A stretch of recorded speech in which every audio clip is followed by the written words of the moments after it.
Então vamos definir deslocamento escalar ou variação de espaço de uma partícula num certo intervalo de tempo. Então considere uma partícula que está sobre uma linha em um certo instante t1 ocupando uma posição S1. Obviamente admiti um referencial nessa linha e orientei, no caso, da esquerda para a direita. A partícula começa a se mover em relação ao referencial adotado, ocupando num instante t2 uma posição S2. Observe que o instante t2 é posterior ao instante t1, ou seja, do instante t1 ao instante t2, nós sabemos que o tempo passa de maneira crescente. Aí está uma tabela em que nós vamos reconhecer o intervalo de tempo entre esses instantes, o momento final menos o momento inicial, ΔT. Observe que ΔT é sempre um número positivo, já que o momento final é sempre maior que o momento inicial.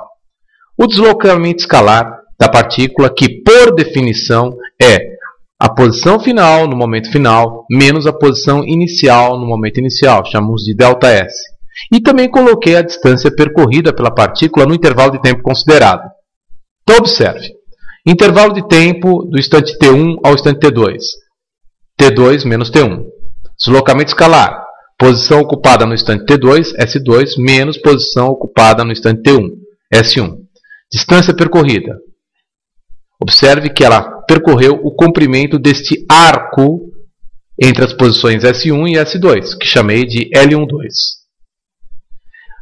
Como a partícula moveu-se sempre no mesmo sentido do instante t1 ao instante t2 sobre essa linha, nós temos que, em módulo, a diferença S2, S1, ou seja, o ΔS da partícula, em módulo, é igual ao comprimento desse arco L1, L2, ou seja, é igual à distância percorrida.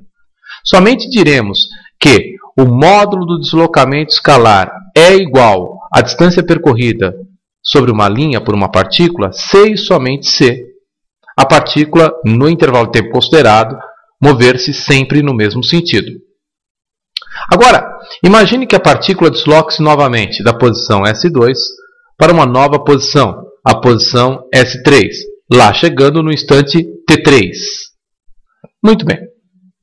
O intervalo de tempo nesse caso será T3 menos T2, ΔT. O ΔS nesse intervalo de tempo será a posição final, S3, menos posição inicial, S2, naquele intervalo. A distância percorrida, nesse caso, é o comprimento do arco que liga a posição S2 à posição S3. Será, então, L32.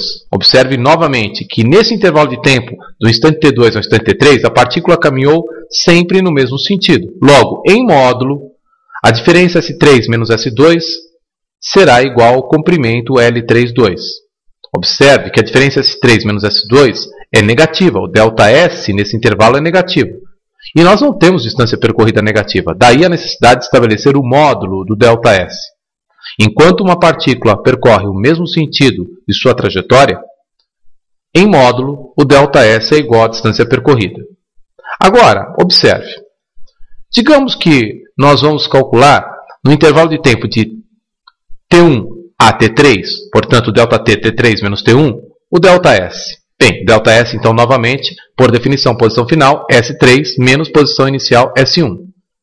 Agora, observe. Nesse intervalo de tempo, a distância percorrida não é o comprimento do arco entre a posição S1 e S3. Lembre-se, a partícula do instante T1 ao instante T2 moveu-se da posição S1 para a posição S2 e percorreu uma distância L12. Depois, percorreu a distância do arco entre a posição S2 e a posição S3, movendo-se L32. Portanto, a distância percorrida nesse caso será a soma dos dois arcos. Observe, então, que ΔS não é igual à distância percorrida.